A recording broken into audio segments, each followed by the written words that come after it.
trazer uma palavra hoje que fala visão de reino. Se os teus olhos forem bons, Jesus, no capítulo 6, ele começa falando sobre oração, sobre jejum, sobre oferta. E nesse contexto, ele entra com essa parábola, falando para os discípulos assim: se os teus olhos forem bons, todo o teu corpo terá luz. Porque o olho é a lâmpada do corpo. O olho é a lâmpada do corpo. Ela que ilumina todo o teu corpo. Se os teus olhos forem maus, todo o teu corpo terá o quê? Trevas. E Jesus fala assim para os discípulos: cuidado, porque os olhos, a maneira que você vê, isso é uma formação, isso são conceitos que foram introduzidos na sua vida. Conceitos é tudo aquilo que eu arrecadei, que eu juntei, que eu formei. Eu posso ter pego um conceito de família dos meus pais e olhar para o casamento e falar assim: eu jamais quero viver isso daqui. Um conceito que eu trago. Aí quando eu chego no casamento, eu estou com esse conceito. E esse conceito faz com que eu tenha olhos maus. Eu preciso trocar os meus olhos para poder ter um bom resultado. Por isso que Jesus ele fala assim: se nós não conseguirmos ver a vida do ponto de vista de Deus, nós jamais conseguiremos ter os resultados que Deus tem planejado para nós. Por isso é fundamental nós entendermos isso que nós iremos falar hoje. Visão de reino é algo que transforma o nosso entendimento. Visão de reino é quando Jesus ele chegou aqui à terra e a pregação de Jesus era qual?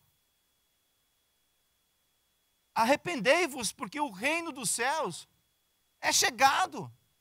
E reino tem a ver com governo. Quando Deus colocou Adão lá no Éden, ele deu governo para Adão. Ele falou: Adão, governa esse jardim, porque se você governar esse jardim, eu vou governar a tua vida. Governa esse jardim debaixo do meu governo. Se você fizer isso, vai acontecer a multiplicação. Eu vou criar uma família onde o meu filho Jesus Cristo, ele é o primogênito de todo esse contexto. Porém, nós sabemos que o governo que Deus entregou nas mãos de Adão, Adão permitiu que esse governo chegasse até a mão de quem? Até a mão do inimigo, por causa da desobediência. E uma vez que o inimigo ele usurpou, Deus jamais deu o governo do Éden para o diabo. Jamais, jamais. O homem permitiu ser usurpado. Quando isso foi usurpado, querendo ou não, o homem passou a andar debaixo de um governo. E esse governo vem para matar, roubar e destruir. Por isso que quando Jesus ele veio como homem, se transformou, tomou a forma de homem, como homem foi obediente até a morte de cruz, quando ele chegou aqui na terra, ele veio falar de quê?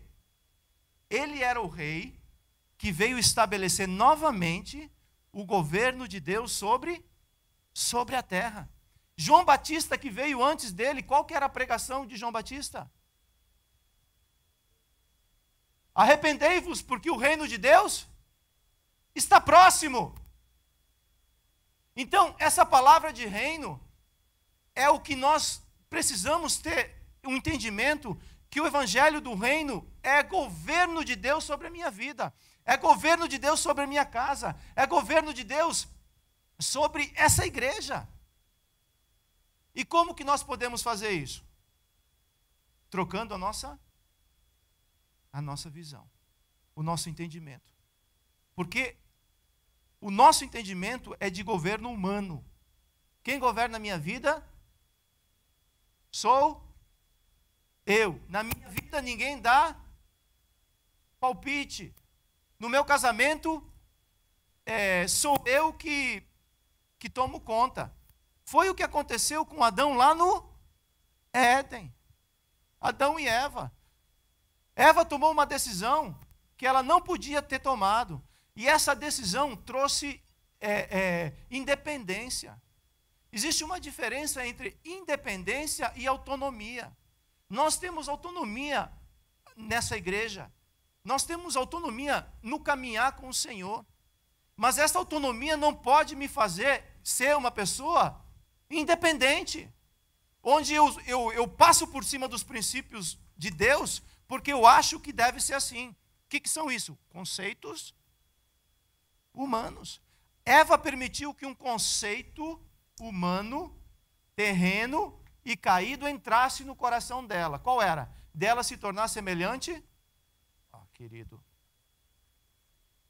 Isso fez com que ela se tornasse, juntamente com Adão, pessoas independentes. Por que eu estou falando isso? Porque sem entender isso, nós não conseguimos entender o Evangelho do Reino de Deus. Todos pecaram e perderam o governo de Deus. Fala, todos pecaram. Todos pecaram. E perderam o governo e passaram a andar pelo seu próprio governo. Eu defino, eu decido, eu faço. Tem até aquele programa no Brasil, você lembra disso? Não. Você decide. Então, isso tudo vai contra a cultura de reino. Cultura de reino é governo de Deus. É onde Deus reina e eu me submeto ao governo de Deus. E isso traz paz, tranquilidade e vida abundante sobre mim. Marido, se quer céu na tua terra? No teu casamento? Você quer ou não quer? Fala amém, marido.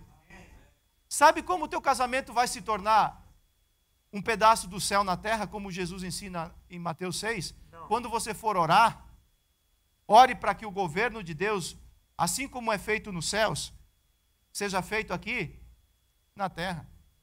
Você acha que algum ser celestial que está do lado do Senhor tem problema em obedecer, em submeter à vontade do Senhor? Submete. Por quê? Porque entende que existe um rei. Existe um rei, nós somos servos.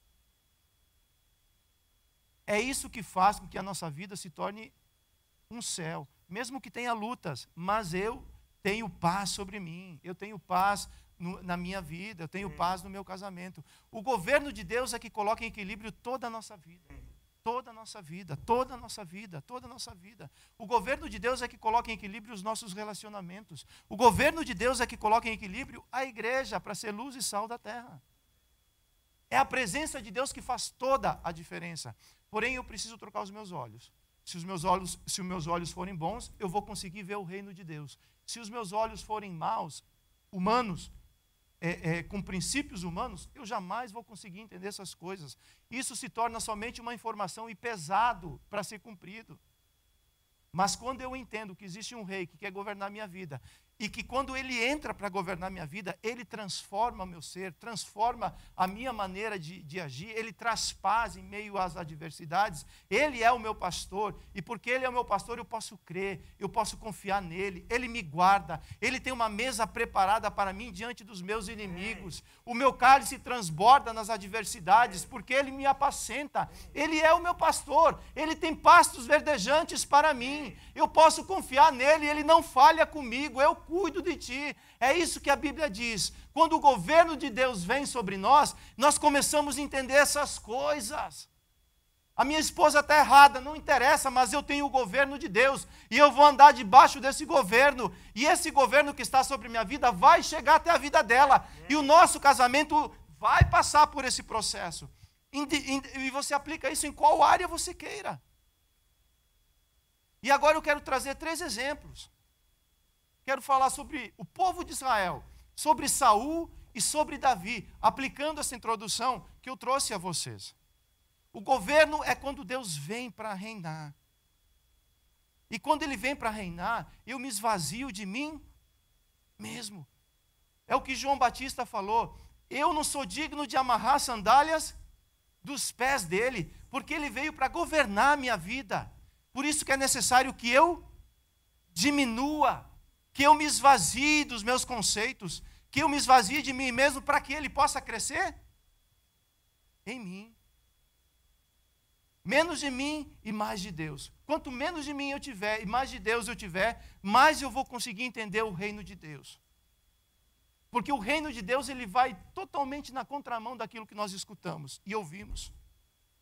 Amém? Então o que é o reino de Deus? Fala, reino de Deus é governo de Deus. Quero apresentar o primeiro exemplo, o povo de Deus.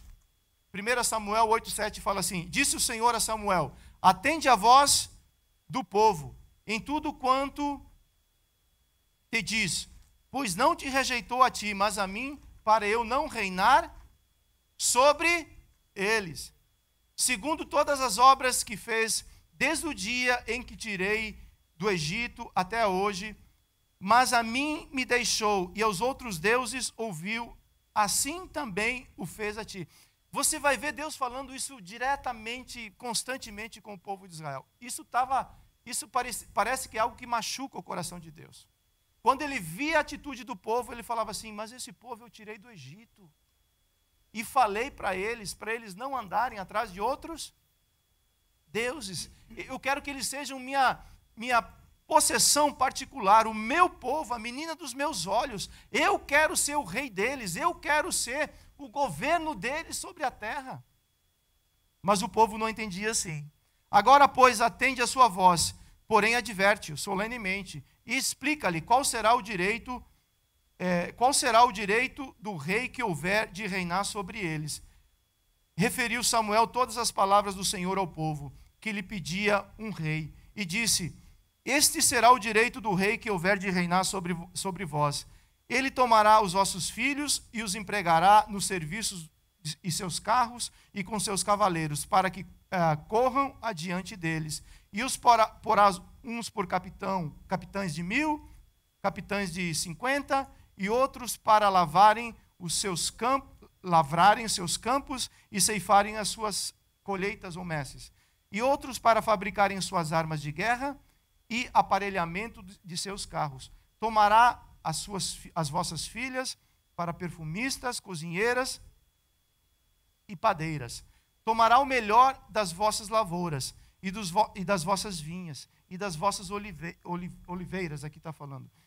E os dará aos seus servidores. Ou seja, vocês querem um rei? Vocês querem um governo humano? É isso que Deus estava falando para o povo. O governo humano, o reino humano, vai extrair do homem, vai tirar do homem, vai fazer com que o homem seja alguém que sirva esse governo. Só que, muitas vezes, nós não entendemos isso na questão do serviço, porque nós achamos que o serviço é algo imposto. O serviço não é algo imposto.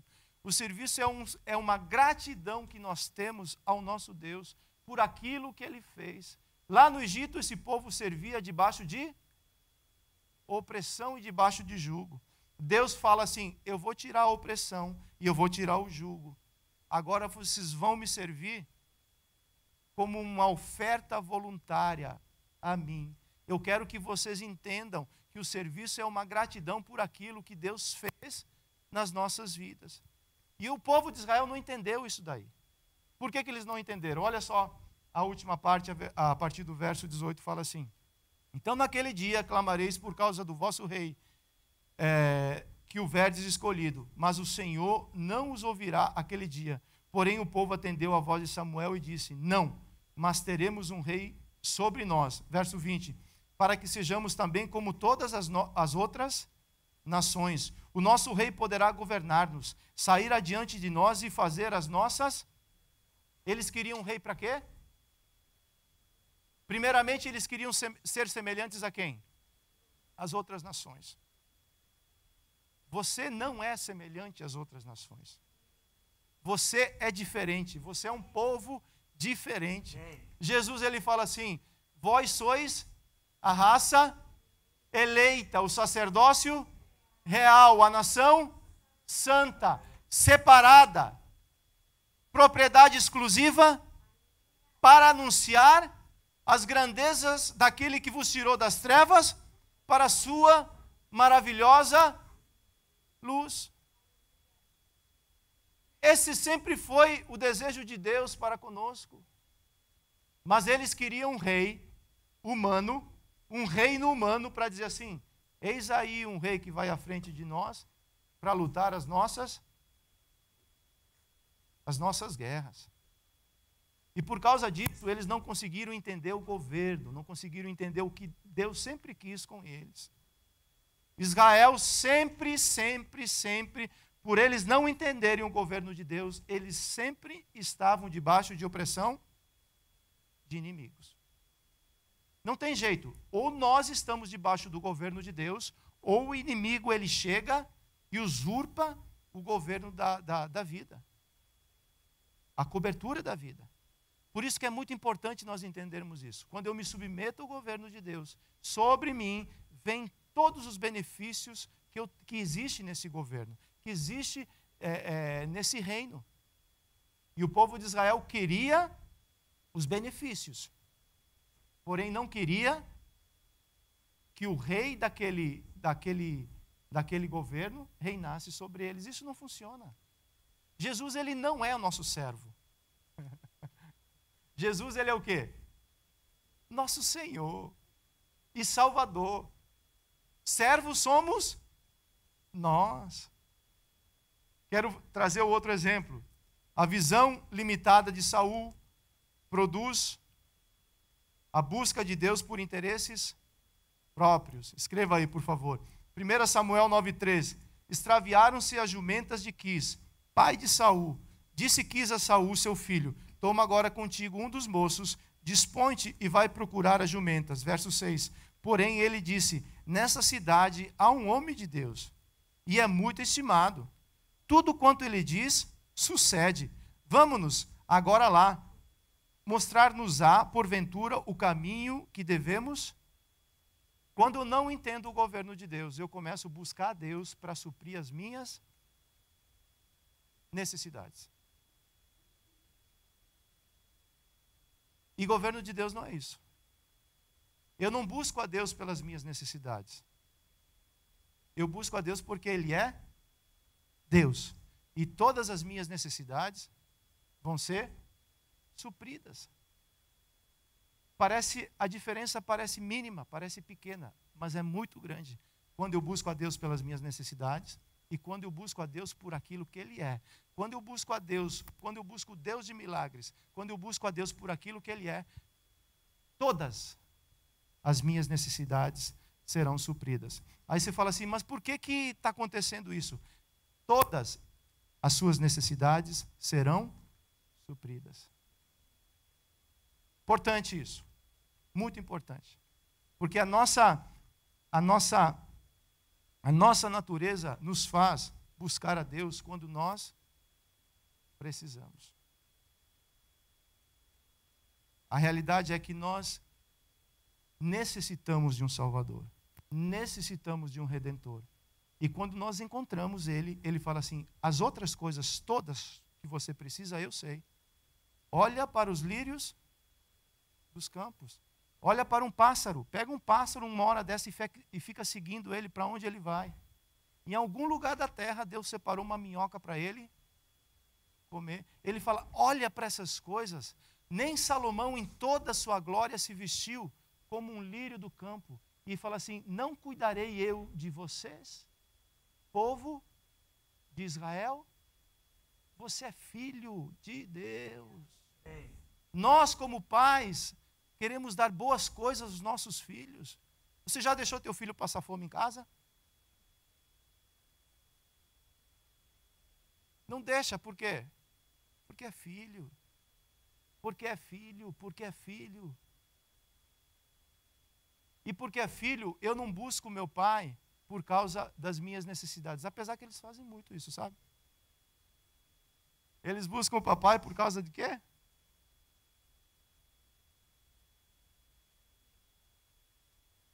Caleb me deu a notícia que essa semana foi lançado o FIFA 2021.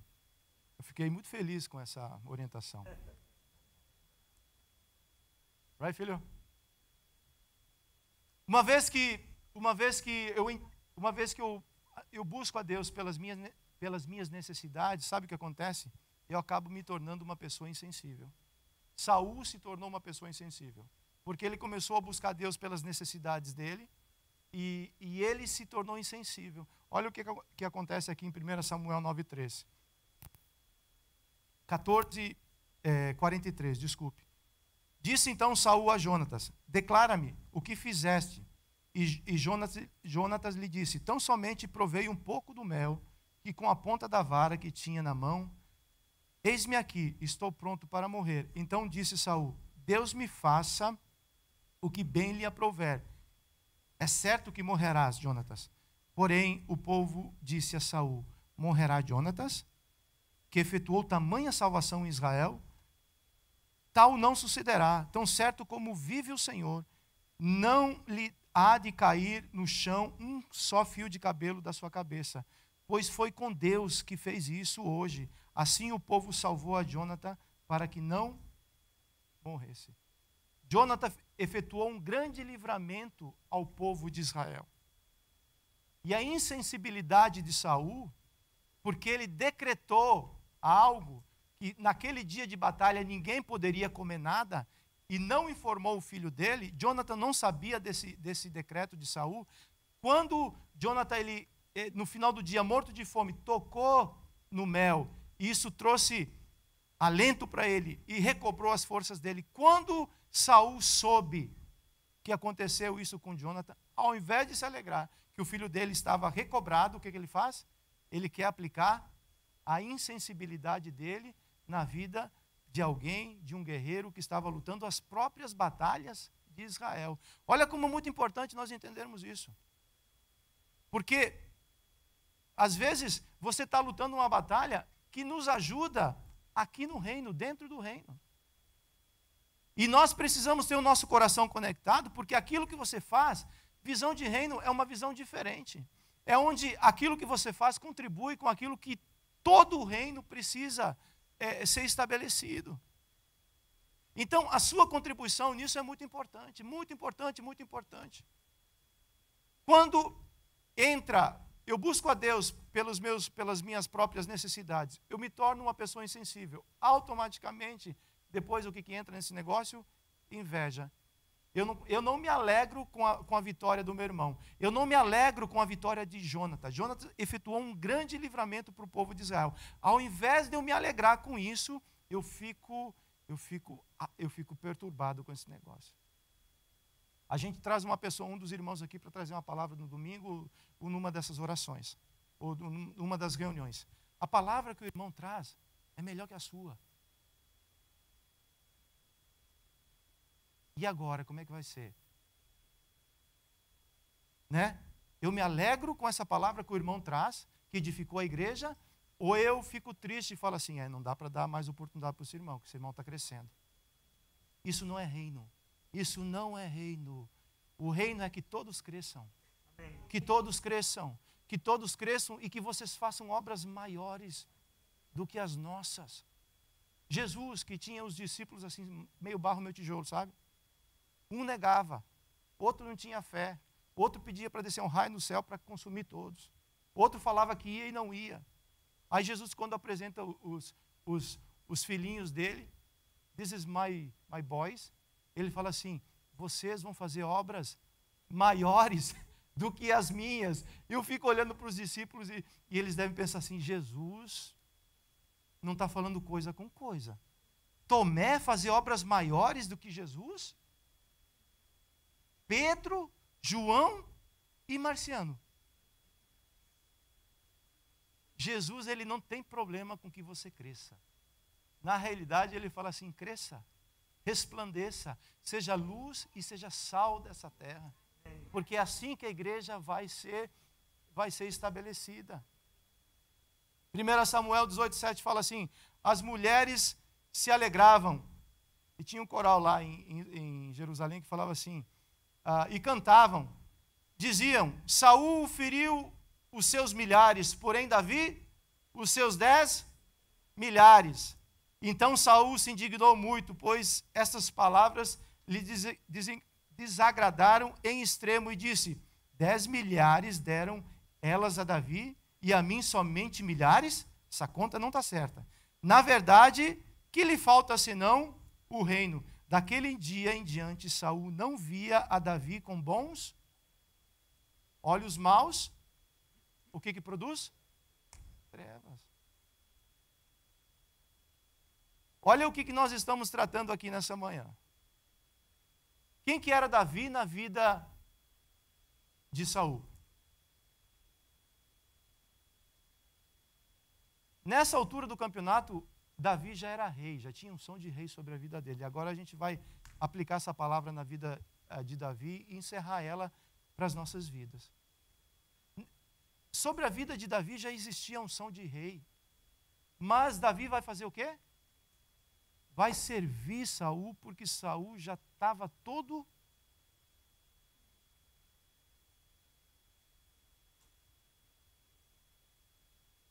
E essa pessoa que começa a crescer ao lado de Saul.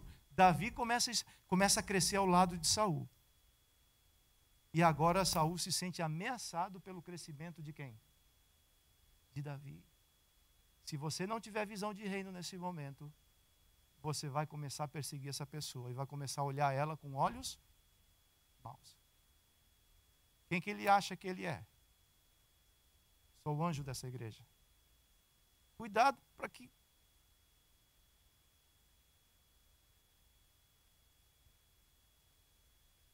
Nós somos servos. Servos do Senhor. Servos do Senhor. E se nós tivermos esse entendimento, isso vai nos proteger de muita coisa. O meu desejo é que todos vocês cresçam. O meu desejo é que vocês ocupem como tem pessoas já ocupando. Não que o púlpito seja um expoente, porque vocês estão fazendo essa obra diariamente. Você está entendendo? O reino não é isso. O reino não é isso. Jesus fala que o reino está dentro de nós. Se existe reino aí, onde você estiver, tem um púlpito para você pregar e anunciar o reino de Deus. E é isso que nós precisamos entender para nós sermos essa nação sacerdotal, onde todos são sacerdotes, onde todos sabem explicar a razão da fé. Aí é diferente. Aí a justa cooperação de cada parte faz o corpo o quê? Crescer. O teu já cresce porque você está lá, edificando. O teu grupo cresce porque lá tem reinos, tem sacerdotes reais que anunciam o reino de Deus. É diferente, essa visão amplia e faz com que todos nós possamos entrar por essas portas e onde recebemos a graça de Deus e cada vez mais nós vamos nos alegrando por aquilo que Deus vai fazendo através das nossas mãos. Amém? Quero aplicar essa palavra na vida de Davi. Se Saul tinha uma visão limitada, a visão humana, Davi é um homem segundo visão de Deus. E onde tem visão, existe unção de rei. Fala, onde tem visão, existe unção de rei. Saul recebeu essa unção, mas ele não tinha visão de reino. O que aconteceu? Saul recebeu a unção sobre a vida dele, ou não recebeu? Ele não recebeu visão de reino. E o que ele fez na caminhada? Perdeu. Por quê? Porque a unção vem sobre nós. Mas o que vai fazer com que essa unção permaneça é nós termos visão de reino. É onde ela se multiplica na caminhada. Aquilo que eu recebi não é para mim. É para multiplicar o reino de Deus. Saul, aquilo que ele recebeu, ele queria multiplicar o seu próprio reino. Não funciona. Então, a primeira situação que acontece na vida de Davi é o quê? Ele foi ungido rei. 1 Samuel 16:13 fala: tomou Samuel o chifre de azeite e ungiu no meio dos seus irmãos. E daquele dia em diante o Espírito do Senhor se apossou de Davi, e então Samuel se levantou e foi para casa. Onde é que Davi foi ungido? No meio do quê? Seus irmãos. Nós sabemos da história. Samuel foi enviado da parte do Senhor para ungir um dos filhos de Jessé. Se apresentaram todos os filhos de Jessé. E Deus falou assim: não olha, eu não vejo como você vê. O homem vê o exterior, mas Deus vê o coração. Não é nenhum desses, Samuel. Eu creio que constrangido, Samuel chega para Jessé e fala assim: eu elegi o primeiro, o segundo e o terceiro. Para mim já tem 3 reis aqui dentro. Porque segundo o padrão de Saul, todos altos e bonitos, né? O primeiro que apareceu, ele era alto e bonito. Para mim, esse era o outro rei de Israel. E Deus falou assim: não é. Tem mais alguém, Jessé? Jessé fala assim: acho que ficou constrangido, né? Tem um que está lá no campo cuidando das ovelhas. Manda chamar. Quando Davi chegou, Deus fala assim: esse é o novo rei de Israel. O que eu aprendo com isso, assim que me ensina? Não busque a posição. Não busque o lugar. Não busque estar sentado à mesa. Não. Busque servir. Sirva as ovelhas do teu pai. Isso vai te dar unção real sobre a tua vida. E quando chega Davi, Davi foi ungido como rei, mas tinha atitude de servo. Escreva aí: unção de rei, atitude de servo. 1 Samuel 16, 20 fala assim: tomou, pois, Jessé um jumento e o carregou de pão, um odre de vinho e um cabrito, e os enviou a Saul, por intermédio de Davi, seu filho. 1 Samuel 17, 17. Disse Jessé a Davi, seu filho: leva, peço-te, para teus irmãos, uma efa de trigo tostado e esses 10 pães, e corre levá-los ao acampamento a teus irmãos. Porém, esses 10 queijos, leva-os ao comandante de 1000, e visitará teus irmãos, a ver se vão bem, e trarás uma prova de como passam. Essa pessoa aqui, sobre ele, já existia a unção de quê? De rei, de rei, de rei, de rei, de rei.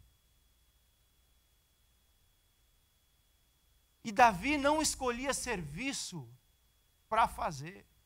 Papai mandava, Davi fazia. Porque o que te prepara, o que te faz crescer, o que te desenvolve dentro do reino é o serviço. É o serviço, é servir a igreja. Servir a igreja no quê? No que for necessário.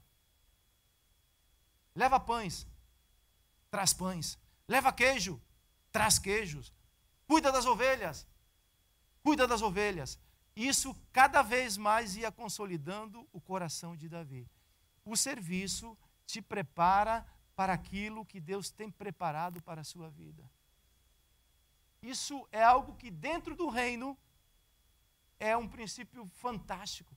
Sobre ele existia a unção de rei, mas também existia a unção de servo. Amém? Então, quando eu recebo a unção de rei, em seguida eu também devo ter o quê? Uma atitude de servo. 3. Aprendeu a desviar-se das afrontas dos próprios quem? Irmãos. 1 Samuel 17, 28 fala assim: ouvindo Eliabe, seu irmão mais velho, falar aqueles homens, acendeu-se-lhe a ira contra Davi e disse: por que desceste aqui? E a quem deixaste aquelas poucas ovelhas no deserto? Bem conheço a tua presunção e a tua maldade. Desceste aqui para ver a peleja? Verso 29. Respondeu Davi: que fiz eu agora? Fiz somente...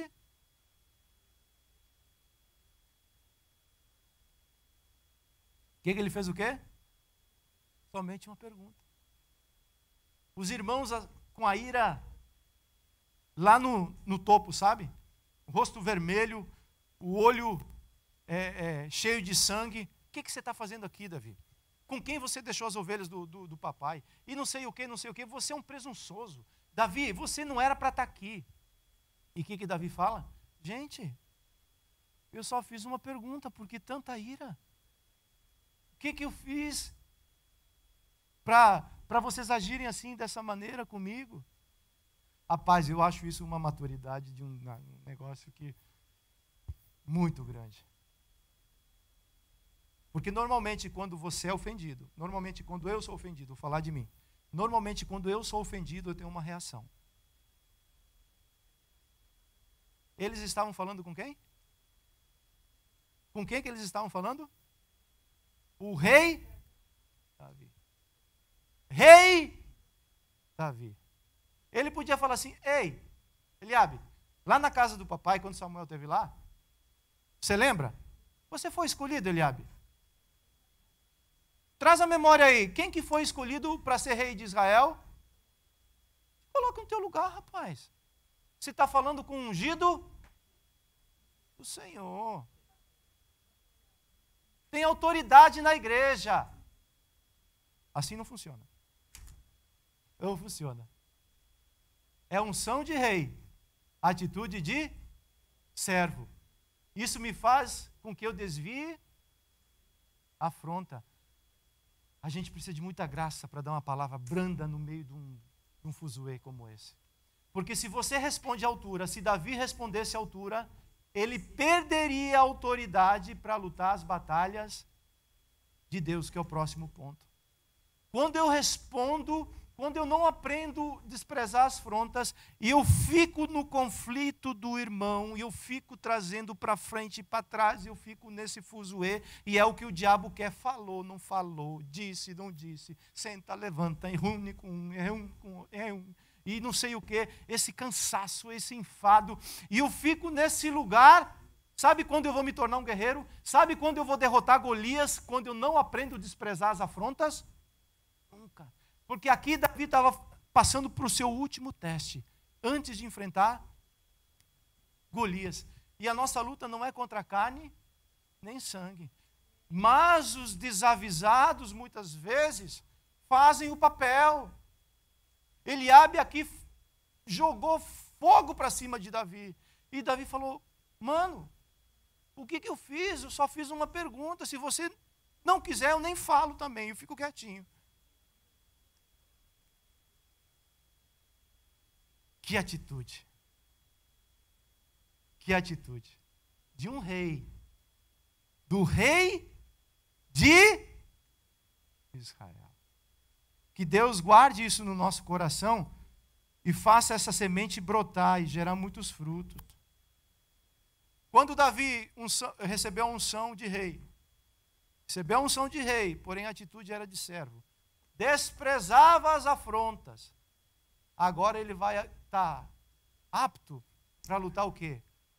As guerras que são de Deus. Porque se Davi não sai daquela afronta, sabe qual guerra que ele iria lutar?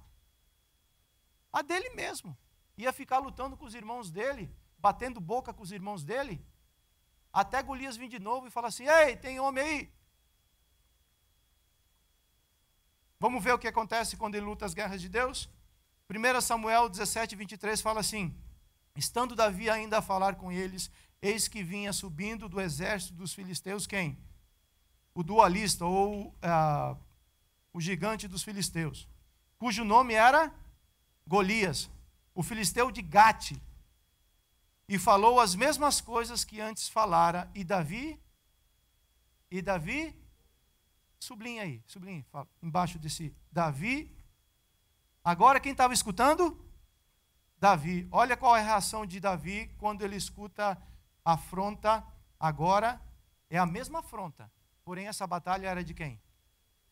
A outra batalha era de quem? A outra batalha era do próprio Davi. Ele saiu fora dessa. Mas essa batalha era de quem? Deus. Que Deus nos dê essa unção e essa sabedoria para a gente fazer, distinguir e ter discernimento do que é batalha humana e do que é batalha de Deus. Porque agora Davi entra com uma outra atitude. Olha só. Então falou Davi aos homens que estavam consigo, dizendo: que farão aquele homem que ferir a este filisteu e tirar a afronta de sobre Israel? Quem é, pois, esse incircunciso filisteu para afrontar o exército do Deus vivo? A atitude muda ou não muda? Agora o valente se levantou. Porque aqui o que está em jogo é o quê? Reino. Reino de Deus. Reino de Deus. Para o reino lute as batalhas e Deus vai te fazer vencedor. O que é batalha humana? Saia fora. É perca de tempo, é desgaste, é enfado, gera ferida e cansaço. Aí o guerreiro, quando tem que estar apto para lutar as batalhas de Deus, está o quê? Está cansado. Porque lutou aquilo que achava que eram as batalhas de Deus. E ninguém está isento disso. Muitas vezes eu me pego lutando as minhas próprias batalhas, dando explicação,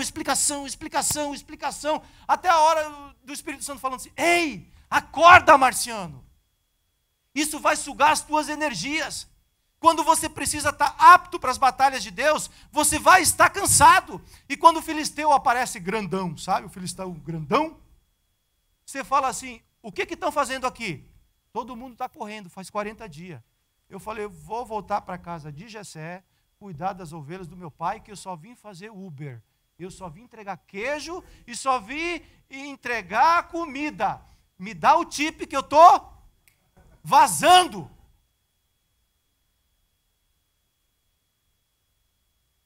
Olha o que nós estamos falando hoje aqui. Que Deus traga isso no nosso coração.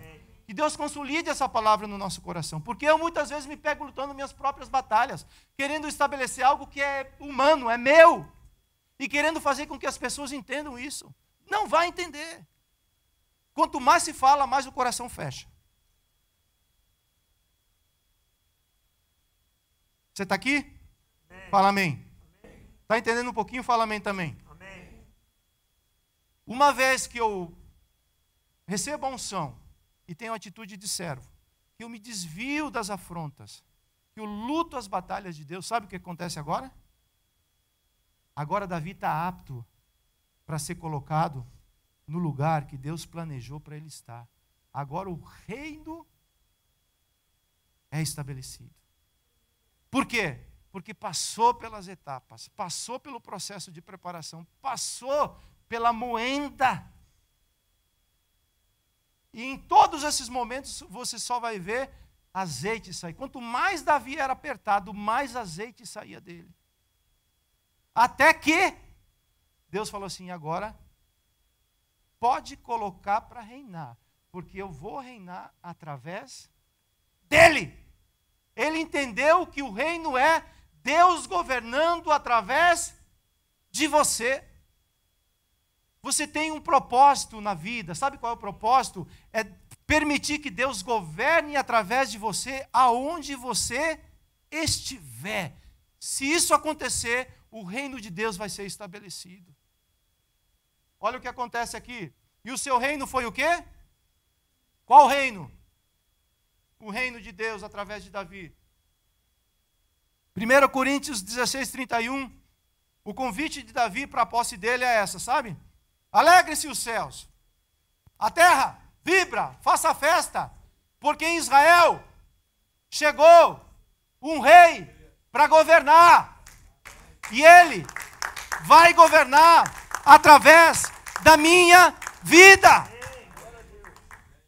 Se você bater o palmo para Jesus, eu acho que pode ser melhor do que isso daí. É para Jesus?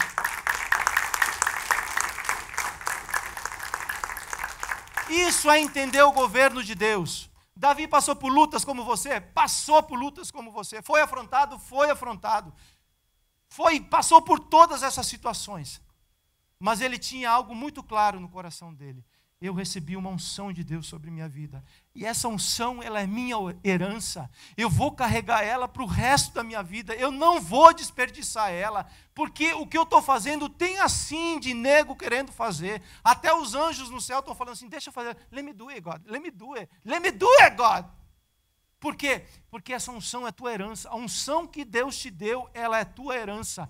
Preserva, guarda, cuida dela, porque é através dela que você vai estabelecer o reino de Deus na tua vida, na tua casa, por onde você andar. O que você recebeu não é qualquer coisa, é a unção do alto que te capacita para fazer a obra de Deus, que te capacita para vencer gigantes, que te capacita para estabelecer o reino de Deus por onde você andar. É diferente, é diferente, é diferente. E quando isso entra no meu coração, aí eu vou entender, it's not about me, é por aquele que, por ele, para Ele e através dele são todas as coisas.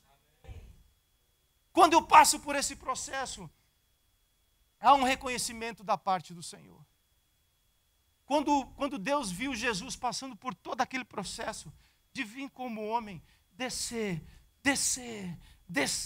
se humilhar, descer, ser obediente, descer, vai ser batizado por João Batista. Quando João Batista vê que é o cousin, this is my cousin, man. E João Batista fala assim, I'm not gonna do it. Eu não vou te batizar, você é o Filho de Deus. Aquele que me enviou falou para mim assim, aquele que você vê descer sobre ele a pomba como o Espírito Santo, esse é o Filho de Deus, é esse o enviado da parte de Deus que vai estabelecer o reino de Deus, que vai extrair das mãos do inimigo aquilo que foi usurpado e vai entregar novamente o reino nas mãos do Pai. É esse que você tem que observar, é esse que você tem que olhar. Quando ele vier, você vai perceber. Você vai perceber. E Jesus, quando ele escuta João Batista falando assim, ele falou assim, it's okay. É necessário que se cumpra toda a justiça. E mais uma vez Jesus se humilha como servo. Unção de rei, atitude de servo. Quando ele passa por esse processo, Deus Pai não aguenta.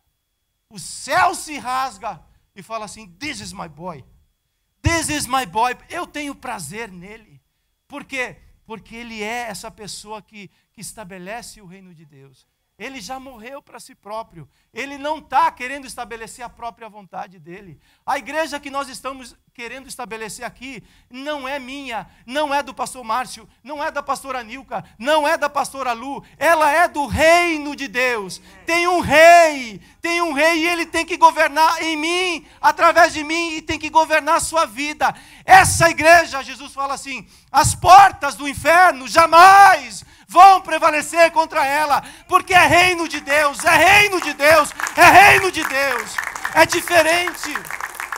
É diferente.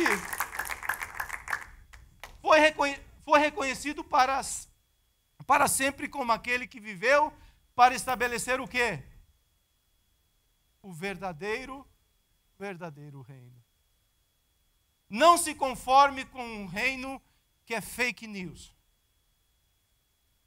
Tem cara de reino. Mas se você for checar, tem um homem sentado no trono, no centro. O homem tem que sair.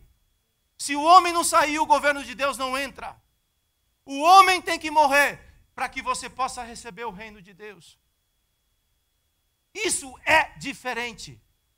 Essa palavra, às vezes, ela não é tão agradável nesses momentos. Por quê? Porque eu estou tão cheio daquilo que eu penso de mim mesmo, que quando alguém fala assim, você tem que se esvaziar, você tem que morrer e você tem que nascer novamente. Aí você fala assim, mas qual é o preço disso? O preço é alto? Não. É tudo. Tudo que você tem. Pega.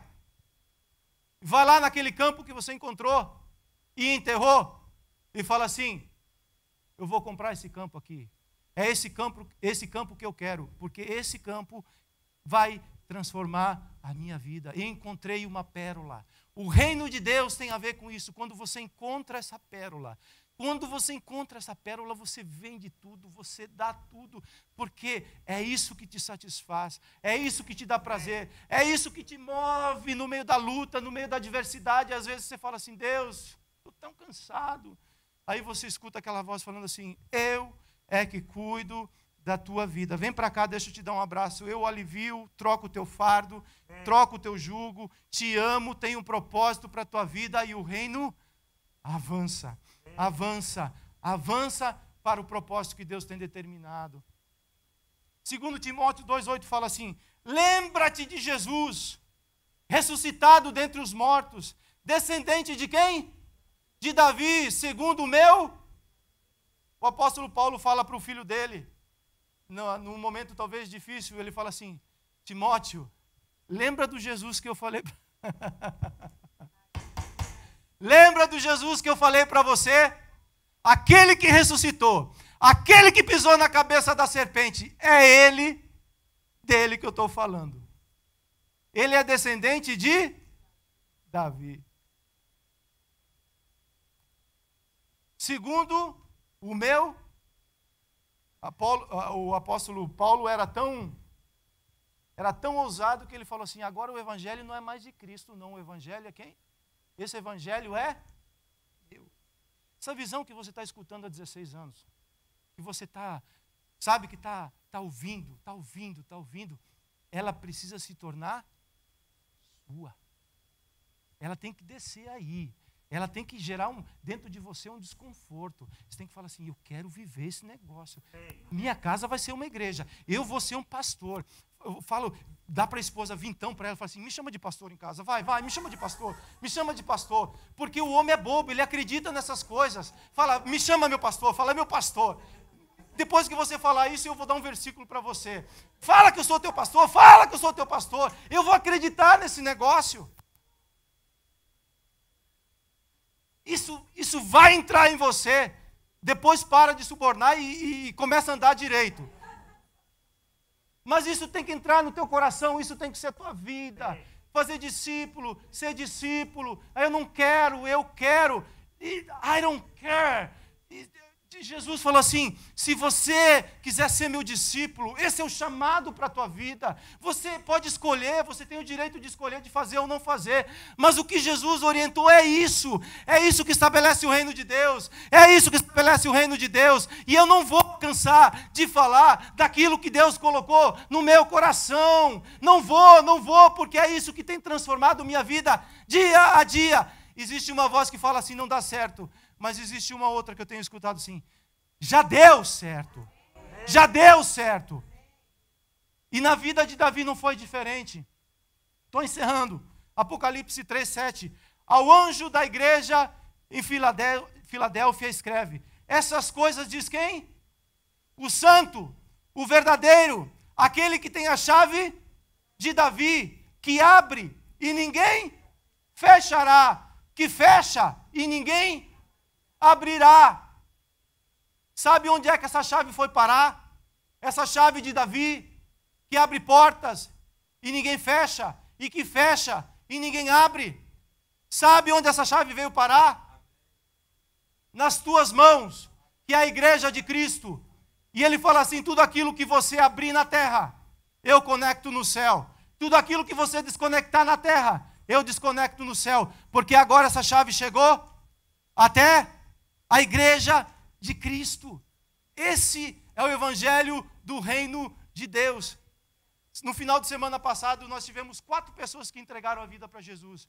E outras que fizeram um novo pacto com o Senhor. Qual que é o papel da igreja? O papel da igreja é desconectar de uma fonte e conectar em outra fonte, que é a fonte eterna. Que passarão céus e terra, mas ela não passará. Último versículo. Todavia, um dos anciãos me disse, não chores, eis que o leão da tribo de Judá, a raiz de Davi, venceu para abrir os livros e todos os 7 selos. A vitória sobre a sua vida já foi liberada lá do céu sobre você. O evangelho do reino de Deus já foi estabelecido como uma vitória na sua vida. Receba o reino, receba o governo de Deus, deixe ele reinar na sua vida e você vai ver o que ele vai fazer através de você.